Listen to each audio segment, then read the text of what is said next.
নানান কেলেঙ্কারি যখন সামনে আসছে তখন সেনাবাহিনীর বিরুদ্ধে বক্তব্য দিয়ে হিরো সাজার চেষ্টা করছে।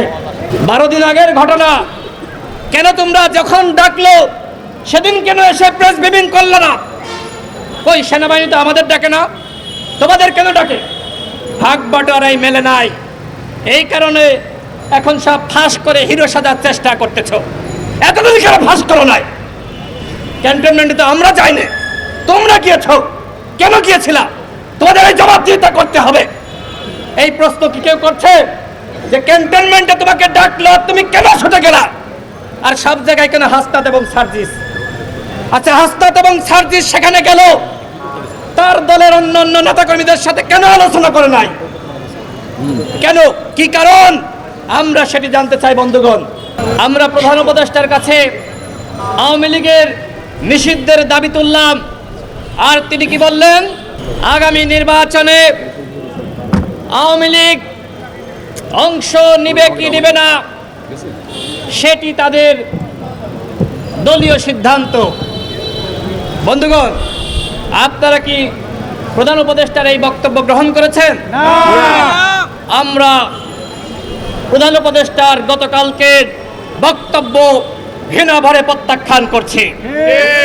24 ঘন্টার মধ্যে আমরা তার কাছ থেকে জবাব দিতে চাই, তিনি কেন আওয়ামী লীগের পুনর্বাসন করতে চান।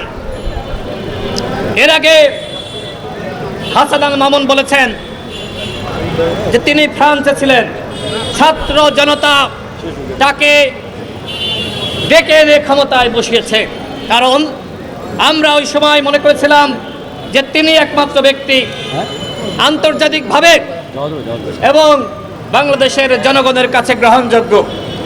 এই কারণে আমরা তাকে ওই চেয়ারে বসিয়েছি। কিন্তু কথায় আছে না, যে যায় লঙ্কায় সেই হয় রাবণ। তিনি এখন আওয়ামী লীগের পুনর্বাসন করতে চাচ্ছেন। আমাদের স্পষ্ট কথা, আপনি প্রধান উপদেষ্টা হন আর আপনি যে উপদেষ্টা হন না কেন, আওয়ামী লীগকে বাংলার বাড়িতে আমরা পুনর্বাসন করতে দিব না। আমরা দল হিসেবে, একমাত্র দল হিসেবে রাজপথে আওয়ামী লীগের নিষিদ্ধের দাবিতে আমরা প্রতিবাদ করেছি, আজকেও করছি। বাংলাদেশে আর কোনো দল আওয়ামী লীগের নিষিদ্ধের দাবিতে আজকে নামে নাই। একমাত্র দল হিসেবে গণ অধিকার পরিষদ নেমেছে। গণ অধিকার পরিষদ কখনোই আপোষের রাজনীতি করে নাই। এই কারণে আমাদের এই যে এনজিও ব্যক্তিত্ব এবং বৃদ্ধ আমলাদের যে সরকার গঠিত হয়েছে, সেই সরকার গণ অধিকার পরিষদকে পদে পদে মাইনাস করেছে। শুধু গণ অধিকার পরিষদ না, যারা আমরা বিপ্লবে ভূমিকা রেখেছি, যুগবাদ আন্দোলন করেছি, প্রত্যেকটা দলকে কিভাবে বিতর্কিত করা যায় সেই চেষ্টায় এই সরকার রয়েছে। আমরা 6 আগস্ট বলেছিলাম, দেশকে সুসংগঠিত করতে, জাতিকে পুনর্গঠন করার জন্য একমাত্র পথ হলো জাতীয় সরকার ব্যবস্থা, জাতীয় ঐক্যের সরকার। আমাদের কথা রাখা হয়নি, তারা একটি একপাক্ষিক সরকার গঠন করেছে আমাদের ছাত্র বন্ধুরা। তো চালাও এখন। আমরা বলেছিলাম চালাইতে পারবা না, তোমাদের অভিজ্ঞতা নয়, দক্ষতা নয়। আজকে প্রমাণিত হচ্ছে তোমরা চালাইতে পারতেছ না। সরকারের সাথে তোমাদের দ্বন্দ্ব, সেনাবাহিনীর সাথে তোমাদের দ্বন্দ্ব। আজকে জনগণের করুণা গ্রহণ করার জন্য আজকে তোমরা সেগুলো সামনে আনতেছ। এতদিন কইছিলা যারা গণহত্যার বিচার করবে, তারা বিচার না করে কি করলো? ওই যে সাবের এবং মান্নাত, তাদেরকে জামিন দিয়ে দিল। সব জায়গায় আসিফ নজরুলের নাম আছে, আপনারা খোঁজ নিয়ে দেখেন। এই জামিনের জন্য কাজ করেছে উপদেষ্টা আদিলুর রহমান শুভ্র, সব জায়গায় আসিফ নজরুল না। এই যে জামিনের জন্য কাজ করেছে উপদেষ্টা আদিলুর রহমান শুভ্র সাহেব, তারা বলছেন যে তারা নাকি ক্লিন ইমেজের ব্যক্তিত্ব। এই যে এখন আসছে না, যে সাবেরকে সভাপতি করে আর তমককে সেক্রেটারি করে দল গঠন করা হবে, তাহলে কি এই আদিলুর রহমান শুভ্র এবং রেজওয়ানা যারা জামিনের জন্য কাজ করলো, তাদের কি এই পুনর্বাসনে ভূমিকা নাই? ভূমিকা আছে। সুতরাং এই যে উপদেষ্টা পরিষদ, আমরা আগেই বলেছি, যদি গণহত্যার বিচার এবং রাষ্ট্র সংস্কার করতে চান তাহলে সবার আগে এই উপদেষ্টা পরিষদের সংস্কার করতে হবে। আপনারা 6 মাস থাকবেন নাকি 8 মাস থাকবেন, আমাদের কথা একটাই, এই উপদেষ্টা পরিষদের পুনর্গঠন করতে হবে। গণ অভ্যুত্থানে যারা ভূমিকা রেখেছে সকল পক্ষের মতামত নিয়ে, প্রতিনিধি নিয়ে একটি নতুন তত্ত্বাবধায়ক সরকার গঠন করতে হবে। কারণ কি? কারণ এই সরকার তার নিরপেক্ষতা পুরোপুরি হারিয়েছে, পুরোপুরি। এখন যদি আমরা একটি নিরপেক্ষ সরকার না পাই তাহলে আগামীতে কিন্তু অবাধ সুষ্ঠু নিরপেক্ষ নির্বাচন অনুষ্ঠিত হবে না। আমাদের ফারুক হাসান বলেছে যে এনসিপির 2 জন প্রতিনিধি রয়েছে, বিএনপি জামাত গণ অধিকার পরিষদের প্রতিনিধি এখানে কেন থাকবে না?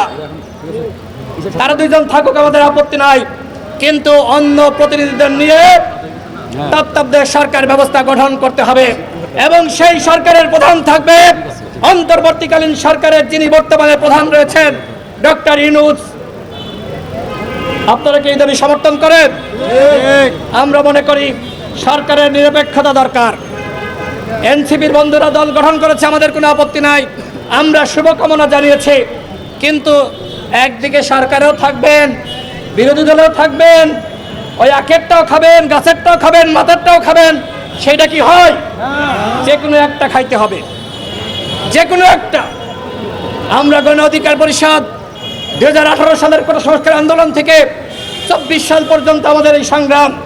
24 সালে গণ অধিকার পরিষদের শীর্ষ নেতা আমাদের ডাকসুর সাবেক ভিপি নুরুল হক জেল খেটেছেন, আমাদের 11 জন শহীদ হয়েছে, আমাদের অসংখ্য সহযোদ্ধা গুলিবিদ্ধ হয়েছে। আপনারা সাংবাদিক ভাইরা সাক্ষী, যখন 7 জানুয়ারি নির্বাচন, তখন কিন্তু তার আগে এই পল্টনে আমরা স্লোগান দিয়েছিলাম, হাসিনা মোদির নির্বাচন বর্জন করে জনগণ। ভারতীয় আধিপত্যবাদের বিরুদ্ধে গণ অধিকার পরিষদ সবসময় সংগ্রাম করেছে। আমাদের প্রধান উপদেষ্টা এখন নরেন্দ্র মোদীর সাথে বৈঠক করবে, নরেন্দ্র মোদী ডাকে নাই, প্রধান উপদেষ্টার অফিস নরেন্দ্র মোদীর সাথে বৈঠক করার জন্য প্রস্তাব দিয়েছে।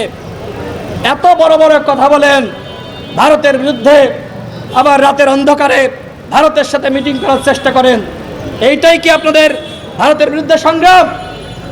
আজকে দেখেছেন এনসিপির একজন নেতা নাসিরউদ্দিন পাটোয়ারি, তিনি জামাতের বিরুদ্ধে বক্তব্য দিয়েছেন, বিএনপির বিরুদ্ধে দিয়েছেন, এর আগে অন্যান্য দলের বিরুদ্ধে দিয়েছেন। এই যে আমাদের বন্ধুরা, তারা জাতীয় ঐক্য সংহতি প্রতিষ্ঠা করতে চায়, সব দলের বিরুদ্ধে যদি এইভাবে আমরা বক্তব্য বিবৃতি দিই তাহলে কি জাতীয় ঐক্য সংহতি প্রতিষ্ঠা করা সম্ভবপর হবে? এই ছাত্রদের উপরে এদেশের জনগণের আস্থা এবং বিশ্বাস ছিল যে তারা এই জাতিকে সুসংগঠিত করার জন্য কাজ করবে, কিন্তু কিচ্ছু হয় নাই।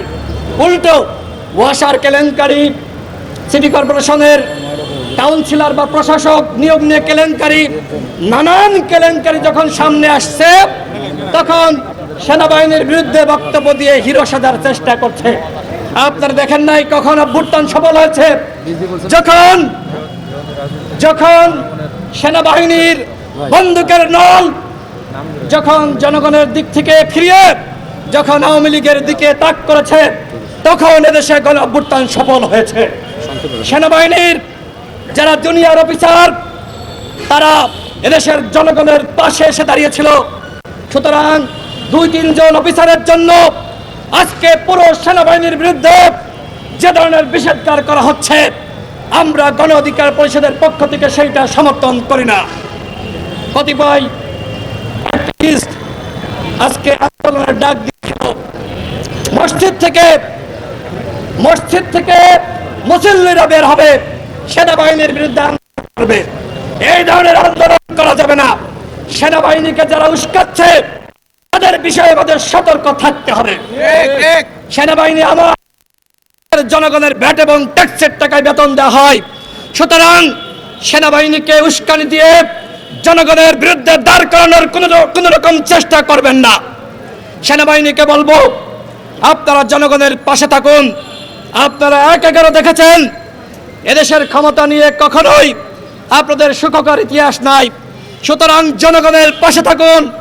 আমরা গণ অধিকার পরিষদ একটি গণতান্ত্রিক ন্যায় বিচার সম্পন্ন মানবিক মর্যাদার বাংলাদেশ গঠন করতে চাই। সেই বাংলাদেশ গঠনে আমরা দেশের মানুষকে ঐক্যবদ্ধ হওয়ার আহ্বান জানাচ্ছি। সর্বশেষ আমি আবারও বলবো, যেটি আমরা বলেছিলাম, যদি আওয়ামী লীগকে নিষিদ্ধ না করা হয়, আমি আবারও বলছি, আওয়ামী লীগকে নিষিদ্ধ না করা হয়, গণহত্যার বিচার না করা হয়, তাহলে গণ অধিকার পরিষদের পক্ষ থেকে প্রধান উপদেষ্টার কার্যালয় যমুনা ঘেরাও করা হবে। কথা স্পষ্ট।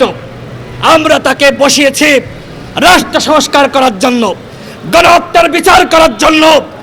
আর সেটি যদি না হয়ে আওয়ামী লীগের পুনর্বাসন তিনি করেন, তাকে অবশ্যই অবরুদ্ধ করা হবে। প্রধান উপদেষ্টাকে প্রয়োজনে অবরুদ্ধ করা হবে। কোন উপদেষ্টা আওয়ামী লীগের সাথে পীড়িত করতে পারবে না। এই উপদেষ্টা পরিষদের মধ্যে মুজিববাদী সৈনিক আলী ইমাম মজুমদার রয়েছে, ওই যে ফারুকি রয়েছে, তাদেরকে নিয়ে কোনোভাবেই রাষ্ট্র সংস্কার হবে না। সুতরাং আমাদের বক্তব্য স্পষ্ট, অবশ্যই এই উপদেষ্টা পরিষদের পুনর্গঠন করতে হবে এবং একই সাথে যারা গণঅভ্যুত্থানে ভূমিকা রেখেছে সকল স্টেক হোল্ডারদের মাধ্যমে নতুন সরকার, তত্ত্বাবধায়ক সরকার ব্যবস্থা গঠন করতে হবে এবং সেই সরকারের প্রধান হবেন ডক্টর মোহাম্মদ ইউনূস।